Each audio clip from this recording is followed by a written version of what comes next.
जय माता दी दोस्तों, कैसे हैं आप सब। दोस्तों बात कर रहे हैं 9 और 10 अप्रैल की कि ये 2 दिन मकर राशि वालों के लिए कैसे रहेंगे।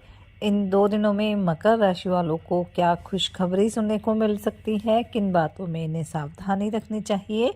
तो इन 2 दिनों का राशिफल जानने से पहले हम इन 2 दिनों का पंचांग जान लेते हैं। 9 अप्रैल 2025 दिन बुधवार रहेगा। चैत्र माह शुक्ल पक्ष की द्वादशी तिथि जो 10:58 तक रहेगी, उसके बाद त्रयोदशी तिथि प्रारंभ हो जाएगी। गण योग रहेगा जो 6:24 तक रहेगा, उसके बाद वृद्धि योग प्रारंभ हो जाएगा। मघा नक्षत्र रहेगा जो 9:57 तक रहेगा, उसके बाद पूर्वा फाल्गुनी नक्षत्र प्रारंभ हो जाएगा। चंद्रमा सिंह राशि में। राहु काल का समय रहेगा 12:23 से 1:58 तक। अब बात करते हैं 10 अप्रैल की। 10 अप्रैल 2025 दिन गुरुवार रहेगा। चैत्र माह शुक्ल पक्ष की त्रयोदशी तिथि रहेगी।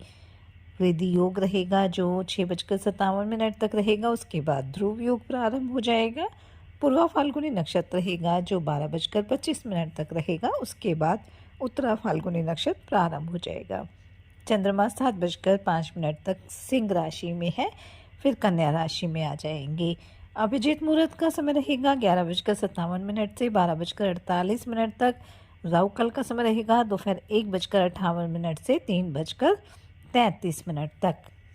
10 अप्रैल 2025 को प्रदोष व्रत रहेगा और इस दिन गुरुवार है, इसलिए इसे गुरु प्रदोष व्रत कहा जाएगा। और आप सब जानते ही हैं कि प्रदोष व्रत का खास महत्व होता है और ये व्रत भगवान शिव व माता पार्वती की पूजा के लिए समर्पित होता है।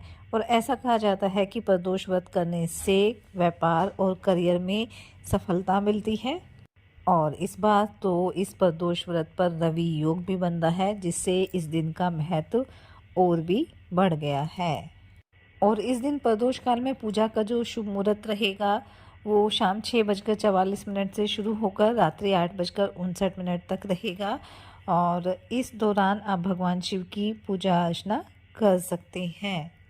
और ये गुरु प्रदोष व्रत है, तो इस दिन भगवान शिव के साथ साथ आप देवगुरु बृहस्पति की पूजा अर्चना भी करें। इससे दोनों की कृपा दृष्टि आपको प्राप्त होगी और आपकी सुख समृद्धि में भी वृद्धि होगी। और जिन लोगों का विवाह नहीं हो पा रहा है, कुछ ना कुछ समस्याएं आ रही हैं, उन्हें इस व्रत को जरूर रखना चाहिए, क्योंकि इस व्रत को रखने से विवाह के योग बनते हैं।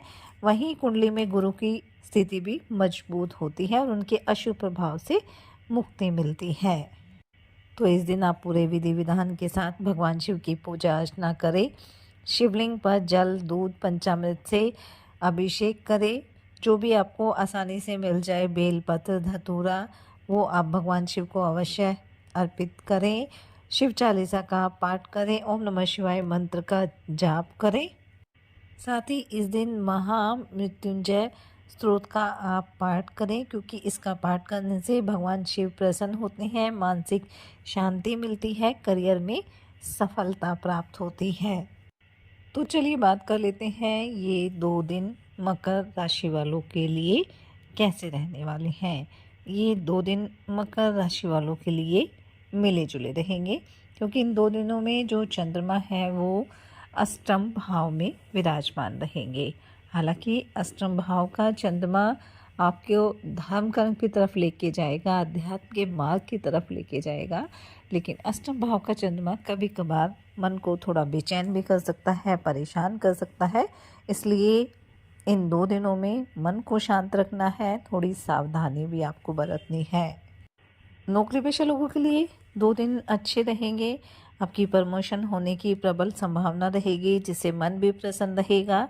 वहीं कारोबारियों के लिए भी 2 दिन अच्छे रहेंगे। कोई योजना आपकी सफल हो सकती है, लेकिन कोई भी बड़ा निवेश आपको करना है तो उसमें आपको जल्दबाजी नहीं करनी है, सोच समझकर आपको निर्णय लेना है।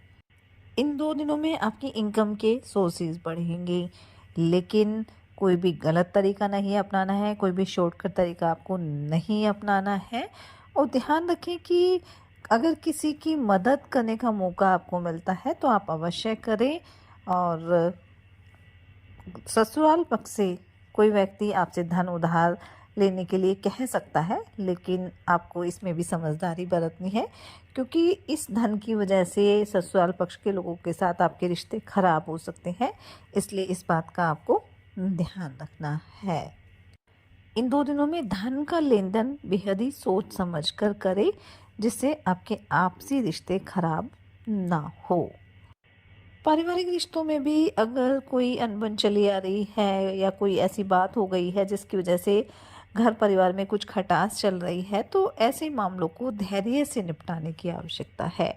बेवजह किसी बात को लेकर गुस्सा ना करें और सभी के साथ सामंजस्य बनाकर चलेंगे, तो आपके लिए समय और भी अच्छा रहेगा। इन 2 दिनों में आप अपनी संतान को किसी कोर्स के लिए कहीं एडमिशन भी दिला सकते हैं। अगर कोई शारीरिक समस्या चली आ रही थी, तो उसमें भी आपको राहत मिलने वाली है। लेकिन लापरवाही ना बरतें, खान-पान का भी ध्यान रखें, योग, ध्यान, मेडिटेशन करते रहें, ताकि आपका स्वास्थ्य हर तरह से उत्तम बना रहे। घूमने-फिरने भी आप जा सकते हैं या कोई योजना बना सकते हैं। वहीं घर परिवार में अगर कोई सदस्य अविवाहित है, तो उसका विवाह भी तय हो सकता है, जिससे घर परिवार का जो माहौल है खुशनुमा रहने वाला है।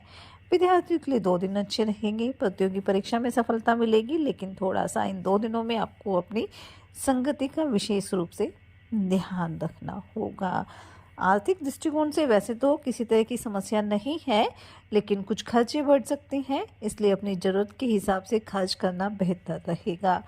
किसी के बहकावे में आकर कोई गलत निवेश आप कर सकते हैं, इसलिए इस बात का भी विशेष रूप से आपको ध्यान रखना है और किसी अजनबी पर आपको अधिक भरोसा नहीं करना है। वाहन भी थोड़ा आपको सावधानीपूर्वक चलाना है।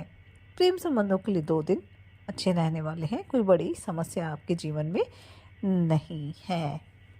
किसी पूजा पाठ में सम्मिलित होने का मौका भी आपको मिल सकता है, जिससे आपका मन शांत रहेगा और मन शांत रहेगा तो आप अपने कार्यों को भी आसानी से पूरा कर पाएंगे, अपने कार्यों पर ध्यान दे पाएंगे, जिससे किसी तरह की समस्या भी नहीं होगी। अगर राजनीति से जुड़े हैं, सामाजिक क्षेत्र से जुड़े हैं, तो अपनी छवि को लेकर भी थोड़ा आपको सतर्क रहना है। तो कुल मिलाकर हम कह सकते हैं कि ये जो 2 दिन हैं वो मकर राशि वालों के लिए सामान्य रहने वाले हैं। लाभ के योग बनेंगे, लेकिन थोड़ी सावधानी भी बरतनी होगी। साथ ही सच्चे मन से आप ईश्वर आराधना करें, हनुमान जी और शनिदेव की आराधना करें और गुरु प्रदोष व्रत रहेगा तो भगवान शिव के साथ साथ देवगुरु बृहस्पति की पूजा अर्चना करें। अपनी सामर्थ्य अनुसार गरीब और असहाय लोगों की मदद करें, अपने बड़ों का सम्मान करें, इससे आपके जीवन में सदैव खुशियाँ बनी रहेंगी। ये 2 दिन आपके लिए मंगलकारी रहे, शुभता भरे रहे। इसी मंगल कामना के साथ जय माता दी।